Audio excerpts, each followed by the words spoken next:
पूजा नागरिक बारामतीकर, बारामती शहर क्षेत्र आणि विकासाचा सध्या केंद्रबिंदू आहे. पुणे तिथे कायम नाही येत आहे, पण आता बारामती त्याचे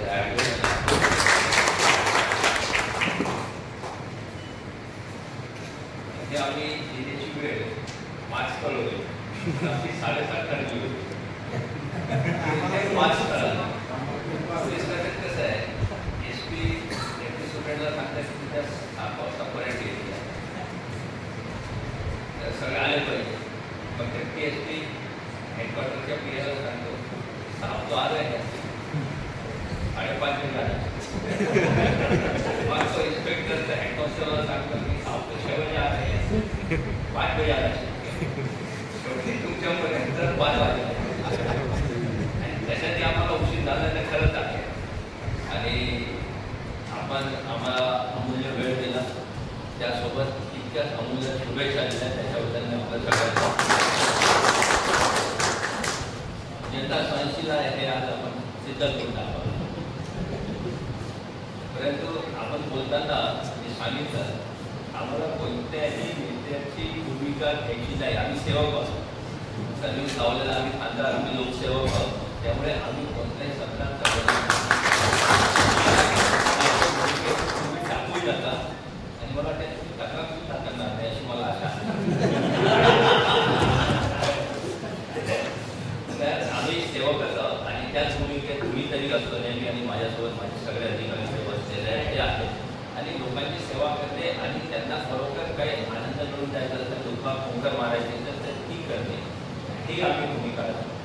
त्यामुळे मी आपल्या सगळ्यांचं इथे स्वागत करतो. आपल्या प्रतिष्ठित स्वातंत्र्य सैनिक संघटना आहे, पोलीस पाटील आहेत, पत्रकार मित्र आहेत, ॲडव्होकेट आहेत, राजकीय सामाजिक संघटना आहेत, NGO मध्ये आहेत, शक्ती आमचे जे संघटन केलेलं आहे त्याच्यात भाग घेणारे महिला वर्ग आहेत, बालगोपाल मंडळी आहेत, पत्रकार बंधूभगिनी आहेत. माझ्यासोबत मंचावर उपस्थित आमचे पंकज देशमुख आहेत, जाणार आहेत, अक्षय प्रांतल शिवजी आहेत, SDPO डॉक्टर राठोड आहेत, तानाजी बर्डे आहेत, सगळे पोलीस अधिकारी होतात. आपण इथे आला, आपलं हे मजबूत बॉन्डिंग जे आहे पोलिसांसोबतचं हे कायम राहील. माझ्याकडून आपल्याला काहीच काम नाही आणि काही काढून घ्यायचे नाही, म्हणजे आवडा काढण्याचा प्रकार नाही. परंतु तरी आपण इथे आला आणि बोलताना मग ॲडव्होकेट साहेबांनी ते सांगितलं की आपल्यापर्यंत याची गरजच पडत नाही, आमचे कॉन्स्टेबल, इन्स्पेक्टर हेच काम करतात, म्हणजे खरोखर चांगलं काम करतात असं दिसतंय मला.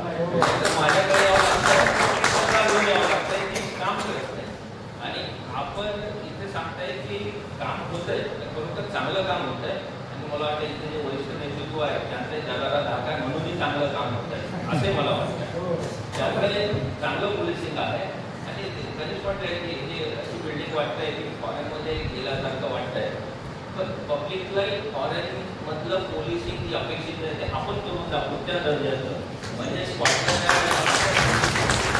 सुद्धा करायची गरज नाही पडली पाहिजे. याच बिल्डिंगमध्ये बारामतीत राहून उत्कृष्ट लेवलचं पोलिसिंग आम्ही करून दाखवू, आमचे SP आणि आमचे अधिकारी करून दाखवतील आणि त्या प्रमाणात प्रयत्न चालू आहे. तुम्ही ऐकलंय की एक गाव एक पोलीस, नंतर पेट्रोलिंगच्या अभिनव योजना पंकज देशमुखांनी राबवलेल्या आहेत, नंतर शक्ती जे काही स्कीम आहे त्याच्यामध्ये महिला मुलींना सुरक्षित वाटेल अशा प्रकारे हे काम सतत चालू आहे. त्यामुळे हे काम याच्या पुढेही चालू राहील अशी मला आशा आहे. आणि हेच नागरिकांकडून फीडबॅक झालं मी हा दौरा ठेवतो, म्हणजे हा सत्कारानिमित्त झालं, मला मेडल भेटलं, पोलीस मेडल मिळालं, परंतु हे मिळालं नसतं तरी आपली भेट झाली नसते, मग फेटा बांधावा लागला नसता, तुम्ही आम्हाला टोपी लागते. त्यामुळे हा योगायोग आहे की ज्या ज्या जिल्ह्यात जातो मी सगळ्या लोकांना भेटतो, तालुका ऑफिसमध्ये पोलीस स्टेशन असतील तिथे सुद्धा माझी भेट होते. आणि मग सांगताना सांगितलं की खरोखर माझे जे जिल्ह्याचे 5 पोलीस अधीक्षक आणि त्यांचे जे टीम आहे, त्यांचे जे सांघिक वर्ग आहे, हे सगळं अगदी योग्य प्रकारे चांगल्या प्रकारे चालू आहे आणि त्या कायद्याच्या नियमांच्या जागृत करण्याचा आम्ही प्रयत्न करतो आणि आमचे SP सुद्धा ते प्रयत्न करतात. आणि तुम्हाला सांगतो की आईची भूमिका ही गंधांना लढणाऱ्या सेनापतीची नसते, माझी भूमिका श्रीकृष्णाची आहे, तुमच्या माहितीसाठी. आमचे अजून आहे, आम्ही त्यांना सांगतो की बघ पुढे आणि तुझं कर्तव्य बाकी जाती